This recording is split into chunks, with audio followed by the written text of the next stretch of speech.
अस्सलाम वालेकुम, मैं हूं आपका मेज़बान अदनान हैदर और आज हम मना रहे हैं यौम यकजहती कश्मीर। कश्मीरियों पर होने वाले जुल्म पर पाकिस्तान ने हमेशा आवाज़ उठाई है, उन मसलों को हमेशा हाईलाइट भी किया है। किस तरह हिंदुस्तान की फ़ौज कश्मीर पर मजालिम करती है, पाकिस्तान में किसी भी पार्टी की हुकूमत हो, इस पर बिला तफरीक बग़ैर किसी मफाद के कश्मीर के मसले को हाईलाइट किया गया है और दुनिया भर की तवज्जो कश्मीर के मसले पर हमेशा से दिलवाने की कोशिश पाकिस्तान की जानिब से जारी रही है। लेकिन दुनिया ने कोई उस तरह का रिस्पांस दिया नहीं जो हम हमेशा से एक्सपेक्ट करते आ रहे थे, या दुनिया ने बाकी दुनिया के मसाइल पर जिस तरह तवज्जो दी।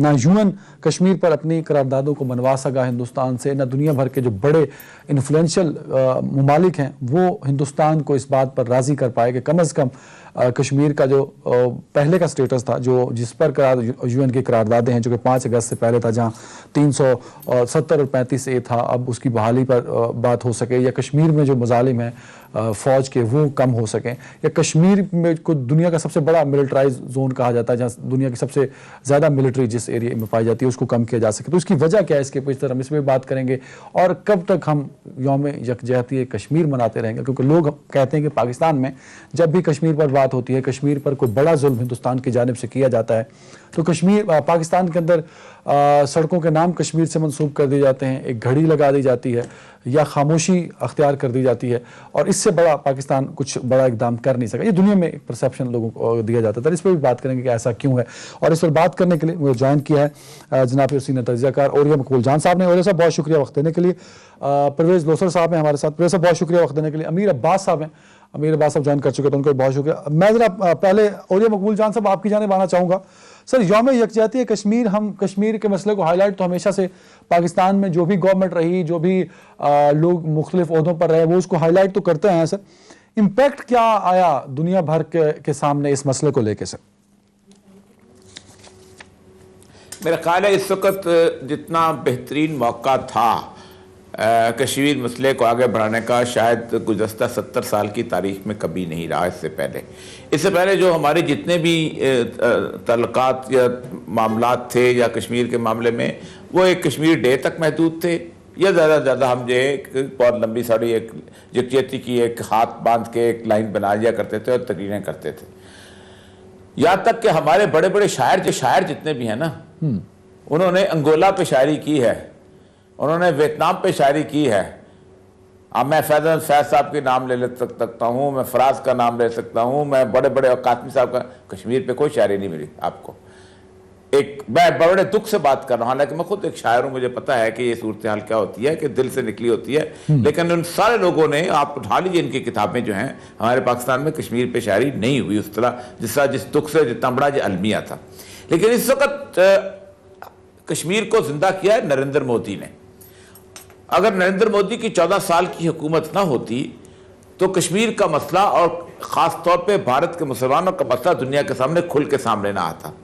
आप हैरान होंगे कि मैं 2007 में जब भारत में गया था तो तकरीबन 12-13 शहरों में, मैं ज़्यादा शहरों में घूमा था, तो वहाँ के मुसलमान कश्मीरियों के बारे में ये कहते थे कि उन्होंने हमारे लिए मसला बनाया हुआ है। ये लोग अपनी आज़ादी की जद्दोजहद करते हैं, लोग हमें शक की नज़रों से देखते हैं और हमारा जीना दोबर कर दिया है। हम यहाँ पर बहसीत मुसलमान जो हैं अजनबी हो गए हुए। लेकिन जब मैं दूसरी दफ़ा 2016 के अंदर गया तो आप हैरान होंगे कि वो सब लोग ये समझते थे कि कश्मीरी दुरुस्त कहते थे। कश्मीरियों ने 1,10,000 के करीब जानों की कुर्बानियाँ दी, और उस दौरान वो यही कहा करते थे कि हमें आलमी ताकतें शायद उतना हमारा साथ दें तो मसला हल ना हो, जितना अगर भारत के मुसलमान हमारा साथ दें। अगर उनको अंदाज़ा हो जाए तो हम हमारे साथ खड़े हो जाएं तो हम मसला चंद दिनों में हल कर सकते हैं। अब मामला यह है कि इस वक्त दुनिया कहती है, जॉर्ज स्टैटन की जो रिपोर्ट है, कमाल की रिपोर्ट है, जिसने कांग्रेस में भी पेश हुई है और बाकी जगहों पे भी, कि इस वक्त जो दुनिया में नस्ल कुशी या जेनोसाइड के 10 मुख्तलिफ मराहल होते हैं, जिनमें से 8 इंडिया के अंदर मुकम्मल हो चुके हैं। अब आखिरी 2 रह गए हैं कि कत्लेआम कर दो और फिर उसके बाद उसका इनकार कर दो। लेकिन जो अहम तरीन बात ना है इस वक्त सूरत हाल यह है कि इंडिया के अपने जो थिंक टैंक में सबसे बड़ा थिंक टैंक जो है उनका फोर्स है, जिसमें परवान सवाइनी जो है उसने कहा है कि 2022 में एक सूरत हाल ऐसी बिल्ट हो रही है और जो आगे जाके बहुत बड़ी खतरनाक हो सकती है कि 70 सालों में कभी भी 2 बुनियादी महाज भारत के इस तरह लाइव नहीं हुए जिस तरह इस दफा हुए हैं इकट्ठे। एक मैकमोहन की लाइन जो लाइन ऑफ एक्चुअल कंट्रोल है, जी। चाइना और इंडिया के दरमियान, और सिल्कनी कॉरिडोर वाले इलाका अरुणाचल प्रदेश, और दूसरा लाइन ऑफ कंट्रोल जो कश्मीर वाली है। इस वक्त अगर आप नहीं उठाते, और आप बड़ी सर्दमैरी से उठा रहे हैं, आज आप अच्छा। 7 कश्मीर के जो आज जो गुफ्तगू कर रहे हैं, ये भी बड़ा, मैं देखा हूं, मैं शो देख रहा हूं, मैं 2 शोज में शरीक हो चुका हूं। ये भी उनको बड़ी मुश्किल से कहते हैं, उससे क्या रेटिंग आती है, बीच में आधा निकाल के आधा शहबाज शरीफ डाल दिया हुआ है, आधा मरियम नवाज डाल दिया है, कुछ फजल रहमान डाल दिया हुआ है, कुछ बहुत। अच्छा, ये इंपॉर्टेंट, और ये साहब ये बड़ा इंपॉर्टेंट पॉइंट आपने उठाया है। मैं इस पे आता हूं, अगर मैं लोसर साहब से एक जवाब ले लूं। लोसर साहब, मेरे अगले सवाल की जानिब ओरिया मकबूल जान साहब खुद इशारा कर गए। अब ओरिया मकबूल जान साहब जैसे लोग जब सहाफत भी करते हैं और फिर सहाफती खामियां बताते हैं ना, तो लोग इन पे बड़ी तनकीद करते हैं कि भाई किसी एक तरफ हो जाइए। अच्छा, तो साहब ये बताइए कि दुनिया भर में हम यौम यकजहती कश्मीर मना रहे हैं। हम 5 अगस्त में जो एक गैर आइनी और गैर कानूनी और गैर इंसानी फेल है उसको भी हाईलाइट करते हैं। दुनिया पे इसका इंपैक्ट क्या जाता है, और अगर इंपैक्ट जाता है तो उसके रिजल्ट क्यों नहीं आते सर? बिस्मिल्लाहिर्रहमानिर्रहीम। सबसे पहले तो आपका शुक्रिया। अभी इंटरनेशनली जो हम कश्मीर के कश्मीरियों के साथ यौम यकजहती कश्मीर दुनिया में मुख्तलिफ ममालिक में पाकिस्तान के अंदर बाहर मना रहे हैं, इसका पैक्ट ठीक जाता है। आज दिन को भी मैं किसी प्रोग्राम में ये कहा था, अभी हम लोगों ने कश्मीरियों के लिए स्पेशल दिन बना दिए हैं। 5 फरवरी हो गया, 26 जनवरी, 27 अक्टूबर, 15 अगस्त, ये 5-7 दिन काफी नहीं है। हमें अभी मसला जिस तरफ जा रहा है, हमें 365 दिन जो है मसला कश्मीर को इंटरनेशनल प्लेटफॉर्म के ऊपर उजागर करना है। और उसके लिए हमें कश्मीरी जो हुर्रियत लीडर हैं, चाहे उस पार के तो मजलूम वहां पर कैद हैं, बाहर नहीं आ सकते, जो हमारे पास पाकिस्तान में हुर्रियत लीडर हैं या कश्मीरी लोग हैं, इनको हमें इंटरनेशनल कम्युनिटी में भेजना है ताकि ये अपना केस अच्छे तरीके से लोगों को बता सकें। देखें, 5 अगस्त 2019 से दुनिया का सबसे सख्त तरीन लॉकडाउन जो है वो मकबूजा कश्मीर में है। जंगी जराइम वहां पर इंडिया कर रहा है। अभी हम कहते हैं कि यूनाइटेड नेशन या अमेरिका, यूके, यूरोप ये खामोश नहीं है। अभी 3.5 साल हमारी मौजूदा गवर्नमेंट को हो गए। अभी हमने कितने डेलीगेशन को भेजे, एक सिक्योरिटी काउंसिल में या यूनाइटेड नेशन में एक तकरीर कर देने से मसला कश्मीर हल नहीं होता है। इसके लिए हमें जंगी बुनियादों पर, यानी कि अभी हमें इंटरनेशनल कोर्ट की तरफ जाना चाहिए। अगर इंडिया अपने एक दहशतगर्द को इंटरनेशनल कोर्ट में ले जाता है, हम लोग 1 लाख शहादतें, 20,000 रेप, ये जो जंगी जराइम इंडिया कर रहा है, हम उस तरफ तवज्जो देने की बजाय गेम स्कोरिंग पे लगे हुए हैं। अपोजिशन लीडर ने ये जवाब दे दिया, गवर्नमेंट ने ये दे दिया। हमें इस बात से निकलना है और मजलूमों की असल में हकीकी जुबान बननी है, आवाज बननी है। और इसके लिए जो बाहर कश्मीरी या पाकिस्तानी 1 करोड़ बाहर बस रहे हैं, हम लोग भी यहाँ पर डिवाइडेड हैं। हम लोग एक दूसरे को दीजा दिखाने के लिए कश्मीर काज को नुकसान दे रहे हैं। अभी यूरोपियन पार्लियामेंट में मैं आपको कहूँ कि ये पिछले कई सालों में हमने बहुत काम किए हैं। यहाँ पर कश्मीर के ऊपर हेयरिंग हुई, यूरोपियन पार्लियामेंट में इन कैमरा सेशन हुआ। 2011 में हमने गुमनाम कब्रों के ऊपर करारदाद लाए थे। यूरोपियन पार्लियामेंट में 2020-21 में इंडिया को मुख्तलिफ खतूत लिखे, सख्त जुबान लिखी। लेकिन इसका मतलब ये हरगिज नहीं है कि अभी दुनिया में हमारी जग में बात को क्यों नहीं लोग सुन रहे। हम बात सुनाने के लिए हमें बार बार दरवाजा खटखटाना पड़ेगा, लोगों का ज़मीर जगाना पड़ेगा। You have to be more active, आप ये कह रहे हैं। अच्छा, अमीर अब्बास साहब भी ज्वाइन कर चुके हैं। अमीर अब्बास साहब, पाकिस्तान की मौजूद की खारजा पॉलिसी कश्मीर को लेके और मसला कश्मीर को जब कंपेयर करते हैं तो कितने % प्रोग्रेस आपको नजर आती है सर? बहुत शुक्रिया अदान। एक तो पहले जो औरिया साहब ने जो एक बात छेड़ी है, देखिए, जब आपका मीडिया कमर्शियल जर्नलिज्म करना शुरू हो जाए, जब आपके टीवी चैनल्स मनी मिंटिंग मशीनें बन जाएं, तो फिर आप उनसे इस बात की तवक्को नहीं कर सकते कि वो रेटिंग से हट के कोई चीज दिखाएं। फिर आप उनसे इस बात की तवक्को नहीं कर सकते कि वो पाकिस्तान की शहरत की बात करें। फिर आप उनसे ये तवक्को नहीं कर सकते कि वो उस खित्ते की बात करें जिसकी हवाएं आपके मुल्क में दाखिल होती। फिर आप उनसे तवक्को नहीं कर सकते कि वो उस सरजमीन के ऊपर होने वाले जो जुल्म है और उन मजालिम की खौफनाक और दिलदोज कहानियों का जिक्र करें आज 5 फरवरी को बैठकर, जो जहां से आपका सी पैक शुरू होता है। तो एक तो ये बड़ा अनफॉर्चुनेट है कि आपका मीडिया जो है वो हमेशा जो नहीं, मेरा इख्तिलाफ है, क्योंकि आप और मैं तो हम उम्र है, मैं इख्तिलाफ कर सकता हूं। ओरिया साहब से मैं जसारत नहीं कर सकता इख्तिलाफ करने की। अमीर अब्बास साहब, मीडिया का कसूर होगा, को 50% होगा सर, 50% तो पॉलिटिकल तबके को दे दीजिए ना। अब किसने कहा था अपोजिशन को कि वो पहले तो नाराज रहे, कश्मीर वाले दिन पे वो आके मिलना शुरू कर दे, तो उसको भी तो न्यूज को रिपोर्ट करना है ना सर। हमने ये तो नहीं कर सकते कि जी नहीं। और ये साहब ने जो फरमाया ना, उनके कहने का मकसद ये था कि आपका वक्त जो है वो डिवाइड हो गया।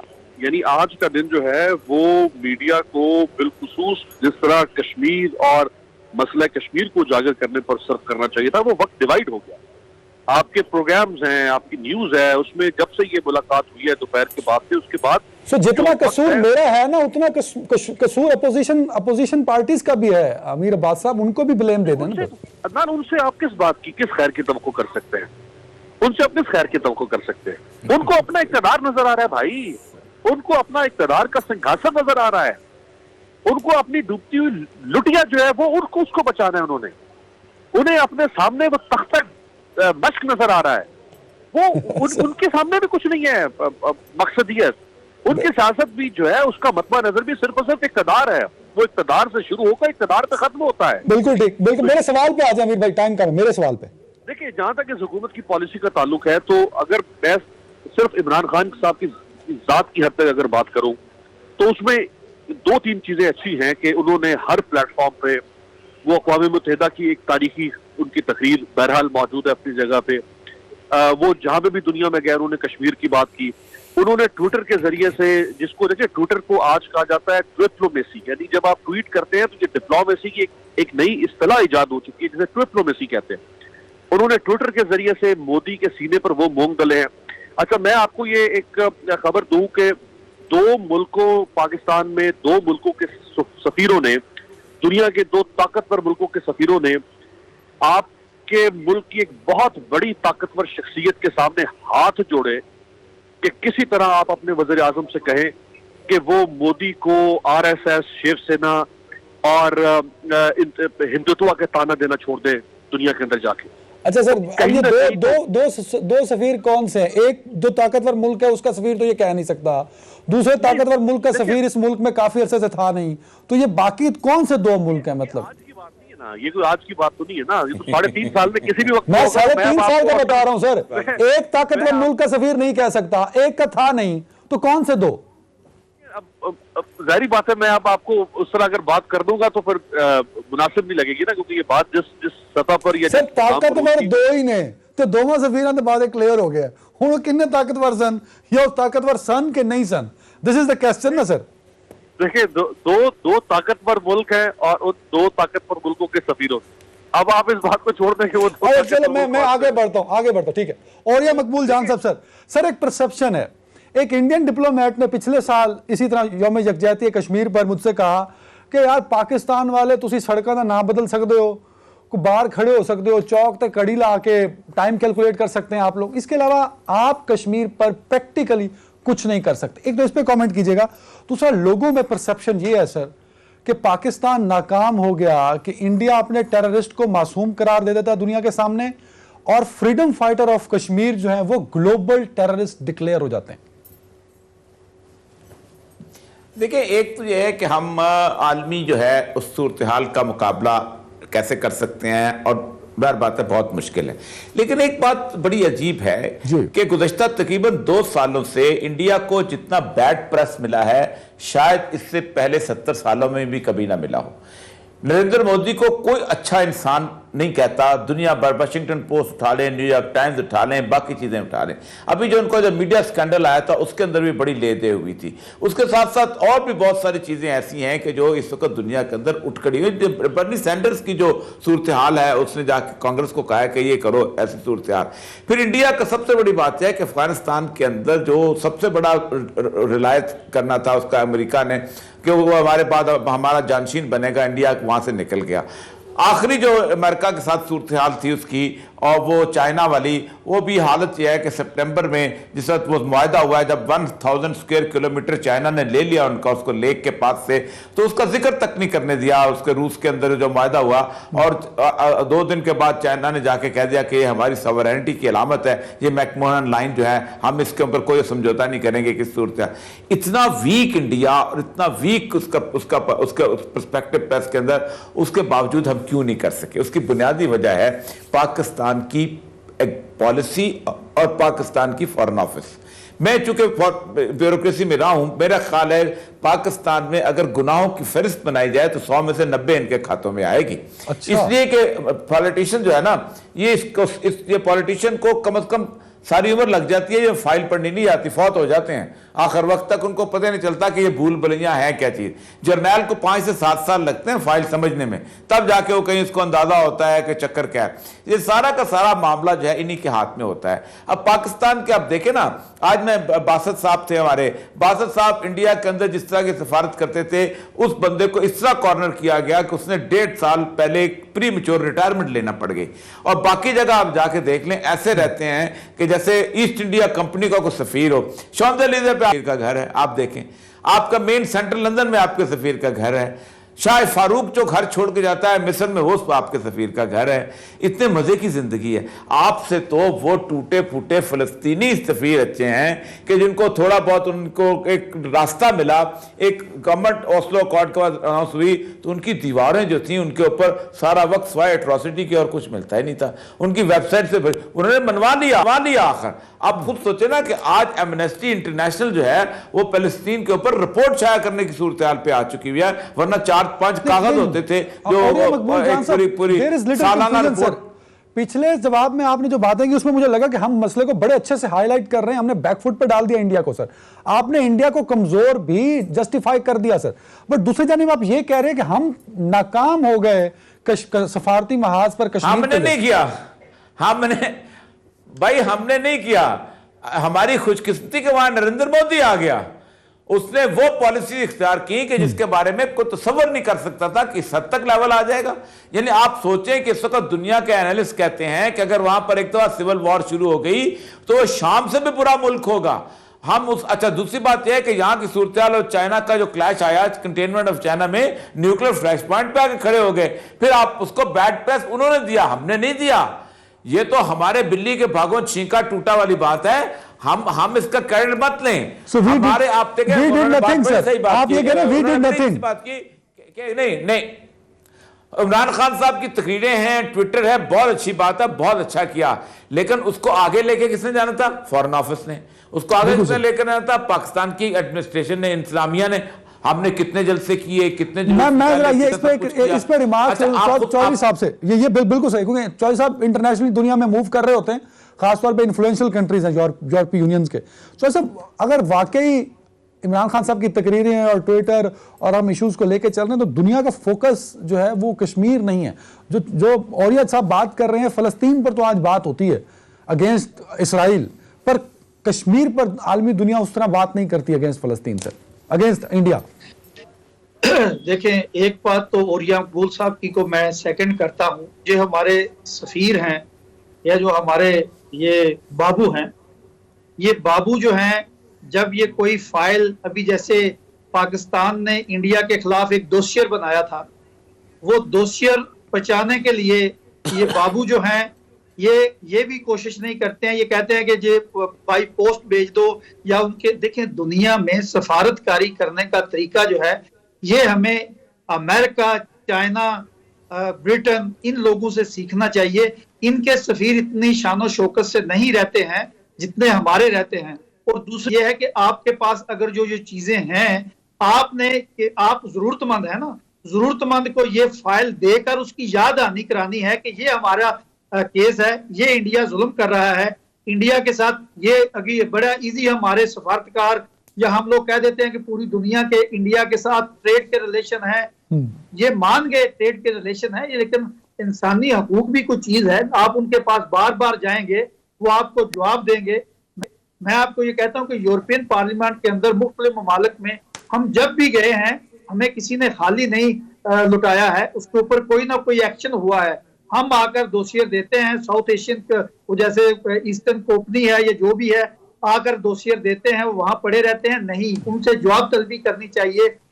हम लोग जो यहाँ रहते हैं, हम लोगों को इन्वॉल्व नहीं करते हैं। ये बाबू ये चाहते हैं कि ये अगर हमें इन्वॉल्व करेंगे तो ये हो जाएगा कि ये कम्युनिटी भी पाकिस्तान को सर्व कर रही है, ये कश्मीर काज पे काम कर रही है। हमें ये आधा तितर और आधा बटेर बना के रखते हैं। होना तो ये चाहिए, ये काज है, इसके ऊपर ऑन बोर्ड लेना चाहिए। बिल्कुल ठीक है, बिल्कुल ठीक है। इमरान खान साहब की तकरीरें जो हैं, तकरीरों से कुछ नहीं मिलने वाला। अभी हमें इंडिया को, जैसे अभी उन्होंने बलोचिस्तान में दखल अंदाजी कर रहे हैं, हमें भी दिल्ली में दखल अंदाजी करनी चाहिए। हमें भी बंबई की ईंट से ईंट बजानी चाहिए, क्योंकि ये जो हमारे मुल्क के अंदर हमारे पास प्रूफ भी हैं, इंटरनेशनल कम्युनिटी जाग भी नहीं रही है। जब हम उनके ऊपर हमला करेंगे तो इंटरनेशनल कम्युनिटी आएगी हमारे पास भी। जब वो पंजाबी कहने ऐसी सत्तू पी के सो रवा दे, तो ये सत्तू पी के सोने का टाइम गुजर गया है। हमें अपनी कोई हिम्मत, ताकत और जुर्रत दिखानी है, तब जाके लोग हमारी तरफ आएंगे, हमारी बात सुनेंगे। बिल्कुल ठीक है। अच्छा, और मकबूल जान साहब, इस पर कमेंट कर दीजिए, जो प्रैक्टिकली हमें कुछ करना पड़ेगा, चॉइस साहब जिसका इशारा कर रहे हैं। मेरा पिछला सवाल भी यही था सर, जो फ्रीडम फाइटर हैं, जैसे कमांडर सलाउद्दीन थे, उनको ग्लोबल टेररिस्ट करार दिलवा दिया इंडिया ने और हमने उस पर कोई बात नहीं की। क्या हमें वाकई उस पर खामोशी इख्तियार करनी चाहिए थी? एक बात। और दूसरा, ये जो डोजियर दिए जाते हैं, शाह महमूद कुरैशी साहब ने कई डोजियर दिए, फॉरेन ऑफिस ने दिए, यूएन में दिए, यूरोपीय यूनियन ने दिए, इन डोजियर्स की लीगल वर्थ क्या होती है सर? देखें, डोजियर एक गवर्नमेंट की तरफ से एक बहुत बड़ी दस्तावेज होती है, लेकिन हम अपने डोजियर को पब्लिक नहीं करते। आप खुद सोचें कि जिस वक्त उन्होंने डोजियर दिया था शाह महमूद कुरैशी ने, तो उसने ये बाकायदा उसके अंदर प्रूफ थे, हमने तो कुछ एक्सेस थी, देख लिया कि 16 मुख्तलिफ किस्म के अड्डे जो थे वो वहाँ पर चलाए जा रहे थे अफगानिस्तान में पाकिस्तान के खिलाफ, और इंडिया चला रहा था, और इंडिया के सफारत खानों को बाकायदा सबूत दिए थे उसके अंदर, और वो सबूत उन्होंने यूनाइटेड नेशंस को पकड़ा दिए। लेकिन इंडिया जब वक्त सबूत देने पर आता है तो सबसे पहले तो वो मीडिया को देता है, मीडिया के अंदर उसको बाकायदा उछालता है, सब कुछ करता है। लेकिन हमारे यहाँ ये जो प्राइवेसी है ना, ये खास तौर पे इस किस्म की कि हम खामोशी से वो दें, हमारे यहाँ एग्रेसिव डिप्लोमेसी नहीं है। जहाँ भी किसी कौम के अंदर जंग होती है ना आपस में, जब बॉर्डर देखें दुनिया में जंग के अंदर, जब सेकंड वर्ल्ड वार हो रही थी तो डिप्लोमेसी एग्रेसिव थी, फर्स्ट वर्ल्ड वार थी, डिप्लोमेसी एग्रेसिव होती है। हम उन चंद खित्तों में से हैं जहां जंग है आपस में, वरना बुनियादी तौर पर दुनिया में ऐसे बॉर्डर कहीं नहीं एग्जिस्ट करता कि आप जनाब इतने हजार किलोमीटर जो है आपका बॉर्डर जो है वो अलाइव हो और उस पर किसी भी वक्त जंग हो सकती हो। तो आपने क्या किया उस सिचुएशन को एक्सप्लॉइट करने? कुछ नहीं किया आपने। मसला समझ जाए कि आप तो वो डोजियर भी खुल के नहीं बताते सब कुछ। दूसरी बात यह है कि कश्मीर के ऊपर आपकी कितनी रिसर्च रिपोर्ट्स आई हैं आप तक? आप सिर्फ एक बयान दे के पीछे हट जाते हैं। जिन मुल्कों ने काम किया है आप खुद देखें, जब कैमरिज्म के खिलाफ काम हो रहा था तो अमेरिका, इंग्लैंड, फ्रांस, ये सारे जाके निकालते थे कि जी कैमरिज्म में वहाँ ये हो रहा है, अंगोला में ये हो रहा है, चिली में ये हो रहा है, निकरागुआ में ये हो रहा है, वियतनाम में ये हो रहा है, रूस ये कर रहा है, चीन ये कर रहा है। इतनी बड़ी बड़ी रिपोर्टें रोज पब्लिश होती थी, उनके मैगजीन्स निकलते थे, उनकी बातें आगे चलती थी। आप क्या कर रहे हैं? आप कुछ भी नहीं कर रहे। देखिए ये जो मीडिया वॉर होती है ना, ये ज़हन पे हथौड़े की तरह डालनी होती है। ये करते करते करते करते आखिर पानी की जैसे टपकता वैसे सूरत हाल होती है। इस तरह वार कर बताना पड़ता है। फ्रीडम फाइटर पे फ्रीडम फाइटर्स पे सर, जिनको इंडिया टेररिस्ट कहता है, उन्हीं देखें आप एक प्राइवेट थिंक टैंक बनाते हैं, उस private think tank freedom fighters की प्रोफाइल्स बताता है। वो बताता है कि क्या लोग थे कि उन्होंने नेल्सन मंडेला को हीरो बना दिया, लेकिन वाली गिलानी को हीरो नहीं बना सके। क्यों नहीं बना सके? हमने खुद नहीं बनाया। मैं कोई कहता ना, हमारे अपने Pakistan. Sir got the point sir. Break पे जा रहा हूं, चॉइस लॉसर साहब आपका, और रखते हुए ब्रेक के बाद जरा बात करेंगे मुल्क के अंदर जो पॉलिटिकल सिनेरियो है अपोजिशन पार्टीज को लेकर।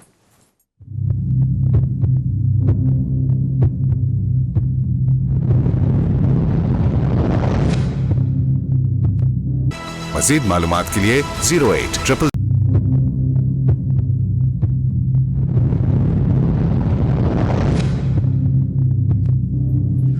Welcome back. अमीर अब्बास साहब, आज एक बड़ी इंपॉर्टेंट मीटिंग रही। शहबाज शरीफ, मरियम नवाज, बिलावल, आसिफ जरदारी एक साथ नजर आए। तो ये एक साथ नजर आने का मतलब अवाम ये समझे कि अब ये मिलकर कोई एहतजाज करेंगे, गवर्नमेंट के लिए कोई प्लान, गवर्नमेंट को टफ टाइम देने के लिए कोई प्लान होगा, या एक अचानक मीटिंग थी लोगों को दिखाने के लिए? सर क्या था ये? अदनान, इस वक्त भरपूर आप समझ लें कि अफवाहें और सियासी खिचड़ी पाकिस्तान में पक रही है। अच्छा, आप जरा पीपल्स पार्टी और PMLN के जो ताल्लुकात है उनका माजी अगर आप देखें तो PMLN में दो तरह के लोग मौजूद रहे। एक वो लोग थे जिसमें चौधरी निसार हैं, जिसमें सरदार मेहताब खान अब्बासी हैं, इसी तरह के कुछ और लोग हैं। जब ये नवाज शरीफ के करीब थे तो ये नवाज शरीफ से कहा करते थे कि पीपल्स पार्टी हमारी राइवल जमात है और हमें आसिफ अली जरदारी पर एतमाद नहीं करना चाहिए। ख्वाजा आसिफ साहब का आपको 1.5 साल पहले एक इंटरव्यू भी याद होगा जिसमें उन्होंने कहा था, जिस वक्त PDM में इनका बड़ा कुर्ब चल रहा था और बड़ा रोमांस चल रहा था दोनों जमातों का, तो ख्वाजा आसिफ ने कहा था कि आसिफ अली जरदारी वो शख्स है जिसके ऊपर एतमाद नहीं किया जा सकता, और उनके ऊपर बड़ी उनकी ले-दे भी हुई थी पार्टी में। और फिर बाद में ये बात साबित हुई कि आसिफ अली जरदारी के ऊपर एतमाद नहीं किया जा सकता। आप यूसुफ रजा गिलानी का भी हालिया देख लें, यानी कितनी इन्होंने खप मचा के रखी है, कितना इन्होंने आसमान सर पे उठाया हुआ है और हुकूमत की ऐसी की तैसी कर देंगे और कोई कानून पास नहीं होने देंगे। हर कानून हुकूमत का पास हो रहा है। अभी मिनी बजट सिर्फ यूसुफ रजा गिलानी ऑपोजिशन लीडर होते हुए वो गायब है।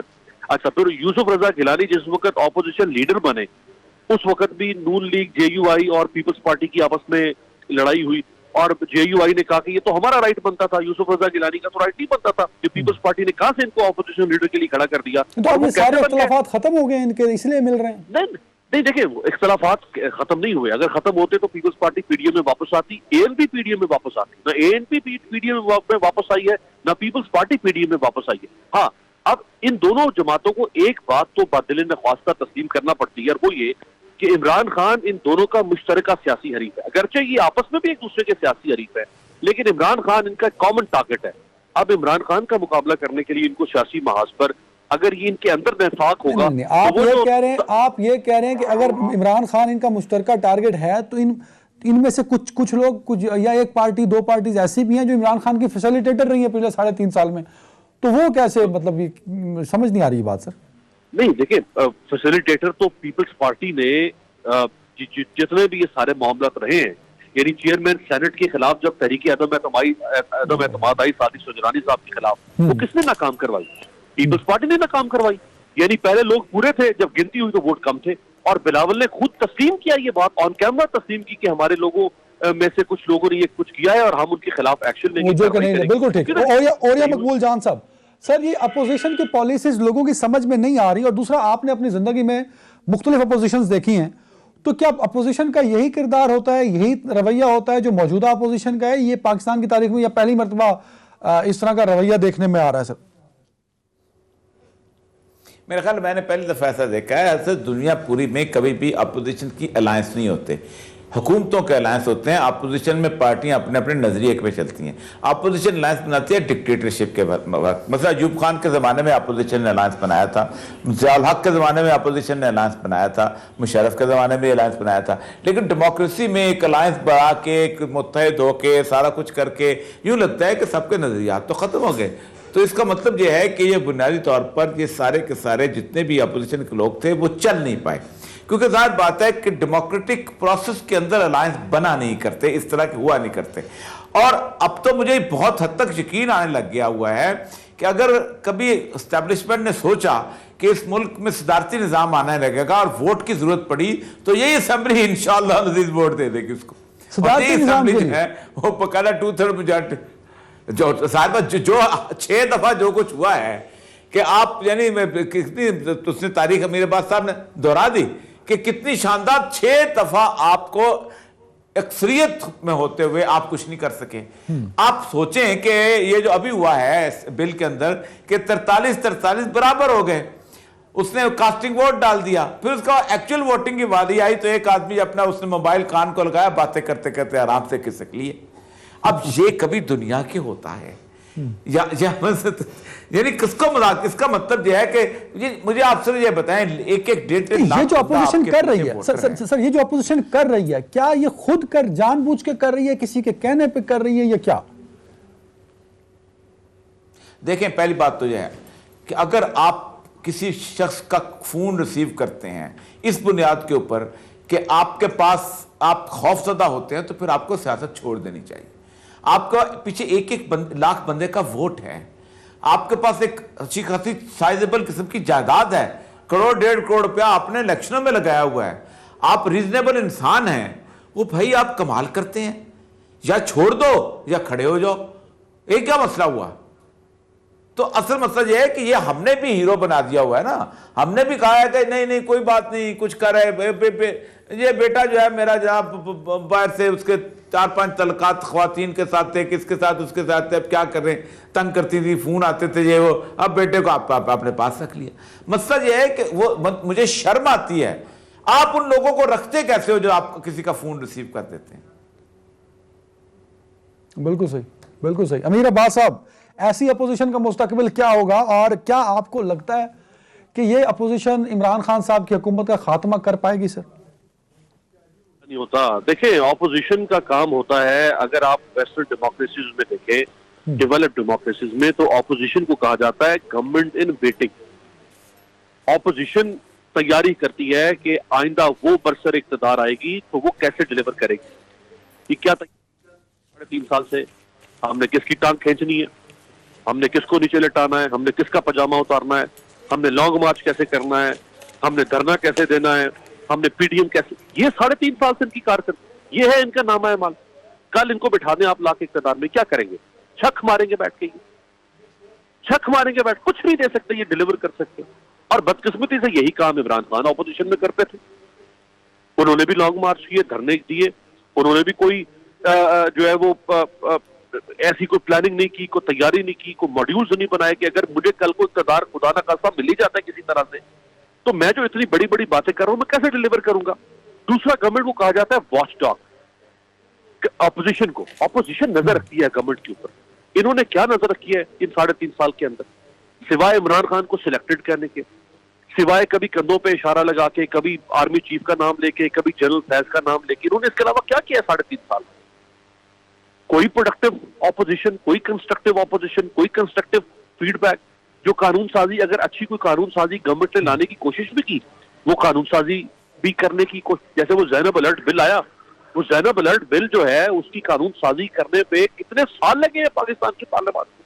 ये सिविल सोसाइटी ना होती तो वो शायद बिल अभी तक पेंडिंग होता। सर शायद बिल्कुल ऐसे ही है। अच्छा, अब जो कायमा कमेटी ह्यूमन राइट्स की है, जिसके बिलावल साहब अपने चेयरपर्सन है, आप जरा उस ह्यूमन राइट्स कमेटी की कारकर्दगी उठा के देख ले, कितनी शर्मनाक कारकर्दगी। और जब पीपल्स पार्टी में ये नाजुम जोखियो, जो जिसको पीपल्स पार्टी के अपने एमएनए और एमपीए के ऊपर कत्ल का इल्जाम है, उसका केस आता है कायमा कमेटी के अंदर, बिलावल उसको बिल्कुल ठीक, उसको एजेंडे से निकाल देते। बिल्कुल ठीक, बिल्कुल ठीक। और या मकबूल जहान साहब, सर आखिरी कमेंट है सर आपसे। इमरान खान साहब की जब हम परफॉर्मेंस की बात करते हैं और फिर इलेक्शंस की बात करते हैं, ज़मनी इंतखाबात तकरीबन 10 से ज़ायद हार गई, बल्दियाती इंतखाबात हार गई, कैंटोनमेंट हार गई, तो जो पार्टी इक़्तिदार में इलेक्शंस हारती जाती है, तो क्या लगता है कि अगले जनरल इलेक्शंस में क्या तहरीक इंसाफ कुछ हैरान कुन नताइज ला पाएगी सर, या होगा क्या मुस्तकबिल इमरान खान का? देखें, पाकिस्तान में मैं चूँकि खुद इस मशीनरी का हिस्सा रहा हूँ और मैंने इलेक्शंस होते हुए देखे हैं, मैं रिटर्निंग अफसर भी रहा हूँ। पाकिस्तान में इलेक्शन का फिनोमेना बड़ा अजीब और गरीब किस्म का है।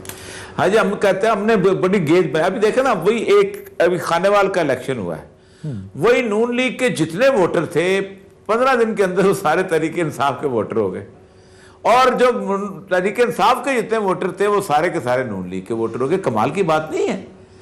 और वो मसला सारा ये था कि वो कैंडिडेट, उनकी मोहतरमा जो थी वो हार के इधर आ गई थी उनके खावंद के बाद की डेथ के बाद, और ये उधर चले गए थे। तो पाकिस्तान में वोटिंग के अंदर पॉकेट्स हैं, उन पॉकेट्स को मनूवर किया जाता है। उन पॉकेट्स बिल्कुल ठीक, बिल्कुल। टाइम मेरे पास खत्म, ब्रेक का आ रहा है सर। बहुत शुक्रिया वक्त देने के लिए। नाज़रीन, बढ़ते हैं ब्रेक की जानिब।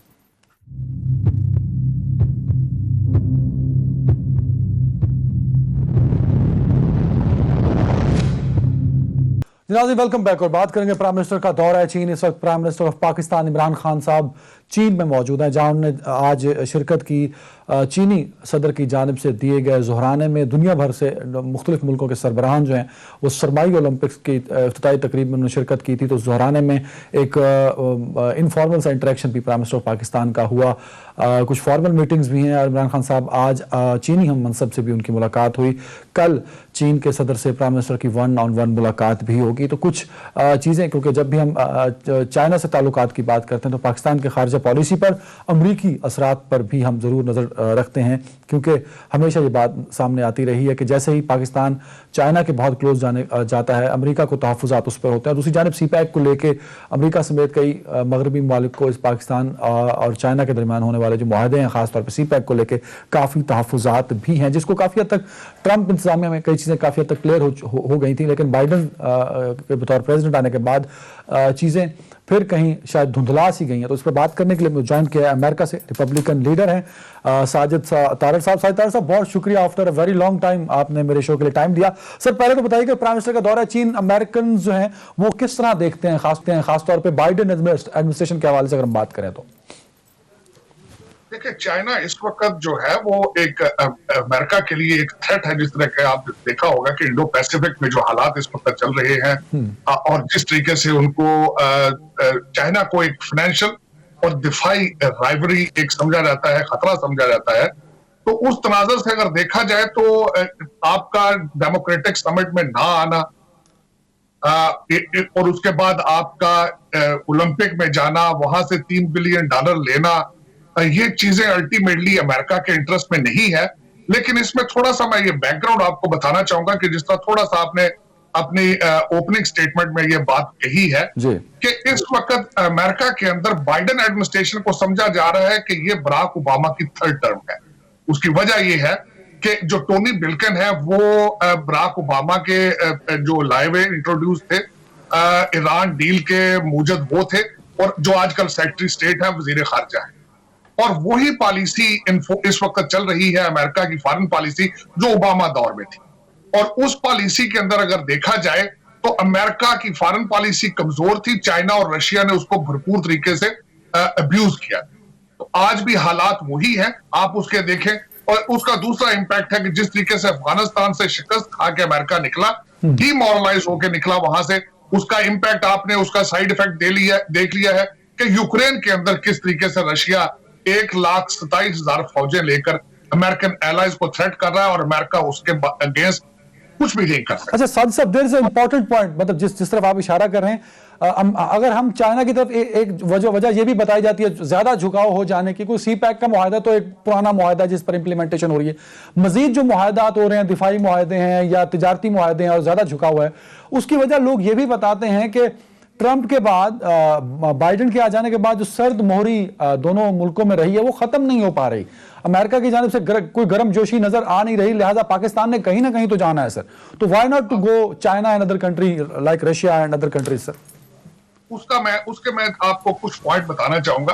उसका सबसे बड़ा पॉइंट ये है कि बराक ओबामा दौर में ही इंडिया को एज ए पार्टनर डिक्लेयर किया गया था।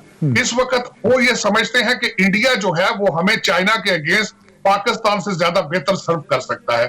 अब उसकी वजूहात ये है कि वो समझते हैं कि भारत मुआशी तौर पर स्ट्रांग है, चाइना से उसकी दुश्मनी है। तीसरा उसका एलिमेंट है कि अमेरिका के अंदर इंडियन लॉबी जो है, इंडियन अमेरिकन लॉबी बहुत स्ट्रांग है। तीसरा ये है कि आपका तासर वाशिंगटन डीसी में है कि आप अमेरिका के साथ डबल गेम करते रहे हैं। उसके बाद एक वाशिंगटन डीसी में तासर ये दिया जाता है कि आप करप्शन में इंडिया से आप ज्यादा हैं। और तीसरा आखिरी एलिमेंट ये होगा कि इंडिया का जो प्रोपेगेंडा जो कैंपेन आपके खिलाफ है उसमें वो कामयाब है। आप देखें कि फेसबुक और ट्विटर के साथ क्या हालात है। अगर आप 4 दफा कश्मीर का लफ्ज आप इस्तेमाल करें तो आपका अकाउंट बंद कर दिया जाता है। आप भारत के खिलाफ कोई भी बात करें तो उस पर वो कंट्रोल कर लेते हैं। तो इन सारी चीजों पे अमेरिका ये समझता है कि इंडिया भारत जो है वो हमें चाइना के खिलाफ या उस रीजन के अंदर हमें it can serve better than Pakistan. Sir नहीं, तारड़ साहब एक चीज क्लियर कर दीजिए, मतलब आप भी उस परसेप्शन को इंडोर्स कर रहे हैं कि Pakistan is no more important for China, जैसे पिछले सालों में रहा, पाकिस्तान मजबूरी था अफगानिस्तान को लेके या रीजनल मामलात को लेके? देखिए, इस वक्त बिल्कुल अमेरिका का उस रीजन में वो जब से अफगानिस्तान से निकला है वो अपना इंटरेस्ट लूज करता हुआ नजर आ रहा है।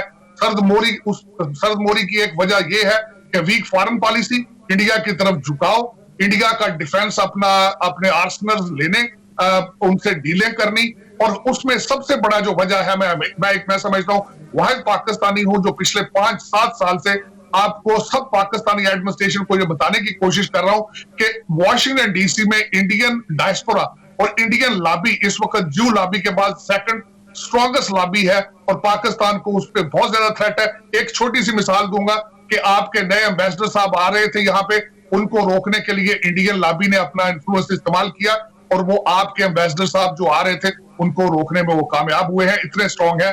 और ये उसकी एक मिसाल थी। लेकिन इसमें मैं समझता हूं कि पाकिस्तानी गवर्नमेंट को बैलेंस करने की कोशिश करनी चाहिए। मैं एक मिसाल दूंगा मोइज यूसुफ साहब की। उन्होंने अपने पिछले अरसे में एक इंटरव्यू में कहा था कि हमारी फॉरेन पॉलिसी इंडिपेंडेंट नहीं हो सकती जब तक हम कर्जों में या मुआशी कमजोरियां हैं हमारी। और उसके बाद उन्होंने ये भी स्टेटमेंट दी थी कि हमारी जो फॉरेन पॉलिसी है उसको अमेरिका के साथ कहीं ना कहीं अटैच रहना पड़ता है, उनका असर एक्सेप्ट करना पड़ता है IMF की वजह से।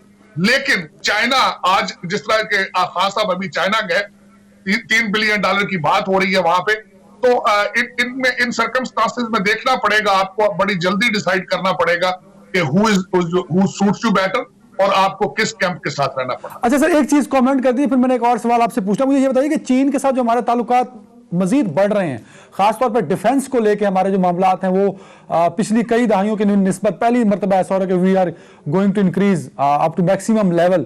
तो इस पर अमेरिकन रिएक्शन किस तरह का आ सकता है पाकिस्तान को लेकर सर? देखिए, इस वक्त आप जिस तरीके से आपने देखा होगा कि हमारी सेक्रेटरी स्टेट अंडर सेक्रेटरी गई हैं, उन्होंने भी कोई इतना वार्म आपके साथ, मैं वेंडी शर्मन के बारे में बात कर रहा हूं, उन्होंने भी इतना वार्म रिस्पॉन्ड नहीं दिया। खान साहब को कॉल अभी तक नहीं गई। कोई बाइलैटरल बड़ा आपका कॉन्ट्रैक्ट इस वक्त अमेरिका के साथ नहीं चल रहा, बल्कि IMF और अमेरिका को कंसर्न है कि वो जो आप पैसे IMF से लेंगे वो कहीं चाइनीज किस्तों में ना जाएं या चाइना ना जाएं। तो वो उनके इसीलिए वो CPEC के बारे में भी आपसे पूछ रहे हैं, IMF वाले भी क्वेश्चन कर रहे हैं। तो हालात आपके इस वक्त अमेरिका के साथ ठीक नहीं है, लेकिन एक चेंज आने वाली है, एक विंडो आएगी। वो विंडो इस तरह आएगी कि 2022 में, इसी साल में रिपब्लिकन हाउस में और सेनेट में मेजॉरिटी में वापस आएंगे और 2024 में रिपब्लिकन प्रेसिडेंट आएगा। तो उसका इंपैक्ट ये होगा कि वो पेंटागन को दोबारा स्ट्रॉन्ग करेगा। जब पेंटागन को स्ट्रॉन्ग किया जाता है तो फॉरेन पॉलिसी को स्ट्रॉन्ग किया जाता है और उसमें पाकिस्तान की लोकेशन जो है वो आपकी सबसे बड़ी फॉरेन पॉलिसी आपकी लोकेशन है और उसमें आके एक विंडो खुलेगी पाकिस्तान की अमेरिका के साथ रिलेशनशिप दोबारा बहाल। मतलब आप ये कह रहे हैं कि जब तक बाइडेन हैं यहाँ पे और डेमोक्रेट्स हैं तब तक पाकिस्तान के लिए कोई अच्छे वहां से अच्छी खबरें नहीं है वाशिंगटन से? आपने सही इसको असेस किया है। बिल्कुल, जब तक बाइडेन एडमिनिस्ट्रेशन व्हाइट हाउस में बैठी है पाकिस्तान के लिए कोई अच्छी खबरें नहीं आएंगी। वो बिल्कुल इंडियन कैंप में है और वही वो उसी को आगे फरोग देते रहे। बिल्कुल सही। बहुत शुक्रिया साजिद तारड़ साहब वक्त देने के लिए। नाज़रीन, आज का शो जारी रखिएगा। अल्लाह हाफिज।